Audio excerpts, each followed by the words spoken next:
Kwa nini Samsoni alitumia mbweha kuwachoma moto Wafilisti? Samsoni hakuwa mtu wa kawaida. Alikuwa amemuua simba kwa mikono yake mwenyewe. Alikuwa ameangusha askari 1000 wa Kifilisti akitumia tu taya ya punda. Alikuwa na chaguzi nyingi, lakini wakati Wafilisti walipoharibu maisha yake kwa kumpa mke wake kwa mwanaume mwingine wakati wa harusi yake mwenyewe, Samsoni hakuchukua upanga wake, hakukusanya jeshi.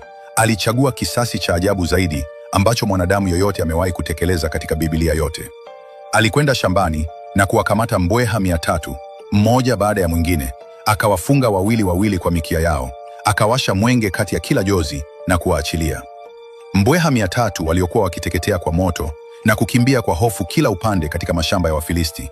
Kilichofuata kilikuwa cha kuangamiza. Mazao yaliyokuwa tayari kuvunwa yaliteketezwa na moto.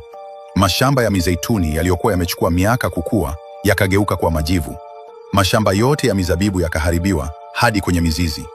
Hakuna askari hata mmoja aliyekufa siku hiyo, lakini eneo lote liliachwa katika hukumu ya njaa, kwa sababu Samsoni hakutaka kuwaua watu. Alitaka kitu cha ndani zaidi na chenye maumivu zaidi: kuharibu uchumi mzima wa Wafilisti, kuwaondolea mkate vinywani mwao kwa miaka mingi. Katika ulimwengu wa kale, kupoteza mavuno yote hakukuwa tu pigo la kiuchumi, ilikuwa hukumu ya njaa kwa kila familia ya eneo hilo, kwa wazee, kwa watoto, kwa kila mtu. Na kabla ya kuwaachilia mbweha, Samsoni alisema jambo ambalo kitabu cha Waamuzi kilirekodi milele: wakati huu sitakuwa na hatia mbele ya Wafilisti. Haikuwa hasira isiyodhibitiwa, ilikuwa hukumu iliyotangazwa, haki iliyotekelezwa kwa ubunifu ambao hakuna jemadari wa kibinadamu angeweza kuuwaza. Kwa sababu Mungu hatumii kila wakati kile ambacho dunia inatarajia ili kutimiza makusudi yake. Wakati mwingine hutumia kisichotarajiwa, kile ambacho hakuna mtu angekiona kikija. Na ubunifu huo haukuwa wa Samsoni, ulikuwa wa Mungu aliyekuwa amemtayarisha tangu kabla hajazaliwa.